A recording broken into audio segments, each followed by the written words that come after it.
What's up mga idol? Magandang araw at kumusta kayo? Sa pag-uusapan natin ngayon, yung mga hot issue na si Casimero panay sabong lang daw, sabi nila. Totoo ba yon?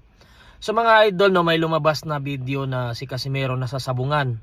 Pero hindi naman natin alam kung siya ba talaga yun. Ngayon ba talaga nangyari yun o matagal na? Sa nakikita ko sa katawan niya, hindi yun ngayon mismo. Siguro mga nakaraang buwan pa yun. Late upload lang. So syempre, kapag late upload, pwede mo nang sabihin paldo tayo ngayon, 'di ba? Caption lang naman 'yon. Sa tingin ko, diet na si Cuadro Alas yun. Hindi na 'yon magsasabong mga idol, kasi kapag tao diet, gutom yan eh, 'di ba? Aburido pa nga utak niyan tapos magsasabong pa siya. So nakikita ko mga idol, yung sabong na video na 'yon na lumabas, nakaraang buwan pa 'yon. Siguro yung nagla-light training pa lang siya. Pero ngayon, umpisa na siya nang magbawas ng timbang, magka-cutting weight na. So hindi ako naniniwala na pumunta pa siya ng sabong, kasi alam natin yung mga boksingero kapag nagda-diet na yan, wala na yan sa kumbaga pati mood niya nagbabago. Mga idol, normal yan. Parang ahas yan pag yung ahas, 'di ba? Masungit. So ganun din yung tao pag nagda-diet, kasi syempre gutom ka eh. Kaya tingin ko yung video na yon, hindi yun ngayon kuha. Siguro mga nakaraang buwan pa yon, ngayon lang in-upload, kasi syempre kumbaga parang nangaasar din yung parang naasar din yung kampo ni Casimero. Para ganito, syempre yung haters, para pag-usapan din.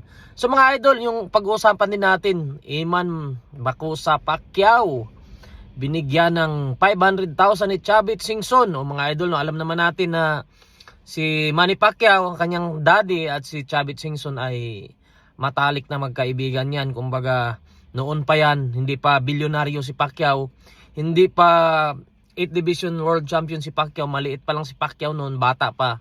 Nasa likod na talaga niya si Chavit Singson. Kung ba itong si Chavit Singson, hindi talaga yung masasabi na kapitoko lang yan kasi sumikat si Manny. Nung nagkakilala sila ni Pacquiao, si Pacquiao ay hindi pa talaga sikat. So ngayon mga idol, no, inimbentahan ni Chavit Singson si Iman Bacosa Pacquiao sa kanyang bahay doon sa Ilocos mga idol. At ito na nga, binigyan ng advice mga idol na sana hindi ka yayabang ganito. Pag nagkaroon ka, dapat humble ka lang, gayahin mo yung daddy mo, 8 Division World Champion. Kasi nga daw, yung ginawa ni Manny Pacquiao, 8 Division World Champion, wala na, tingin ko ilang daang taon pa kaya bago may maka-break niyan. Kaya yung sinabi ni Devin Haney na mas madaling kunin yung undefeated kaysa 8 Division World Champion, kalukuhan yun. May talo na nga siya eh. Umiyak lang siya, kaya binalik yung panalo niya, binalik yung talo niya. Kaya mga idol, no, so sana yung mga haters dyan, wag nyo nang bigyan ng malisya yung pagbigay ni Chavit Singson ng pera. Baka sabihin nyo na naman, si Pacquiao, bilyonaryo, hindi niya binigyan ng pera. Hindi natin alam yan mga idol kung binigyan niya o hindi. Pero tingin ko, matitiis ba ni Pacquiao yan, anak niya? Kung ibang tao nga nabibigyan niya, yung anak niya pa kaya.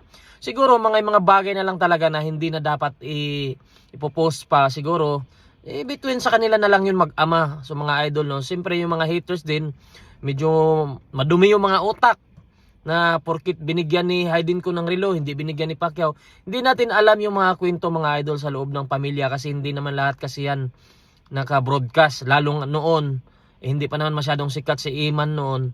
Ngayon, sikat na siya, so lahat ng bagay napapansin na sa kanya. So di natin alam, noon pa binigyan na siya ni Pacquiao, baka binigyan na ng bahay, hindi naman natin alam. So, kasi nakita natin siya doon sa bahay ng pamilya niya. Siyempre, sa pamilya niya yon, iba naman yung bahay niya mga idol. Kaya hanggang dito na lang, maraming salamat mga idol. At suportahan na lang natin si Iman Bacosa Pacquiao.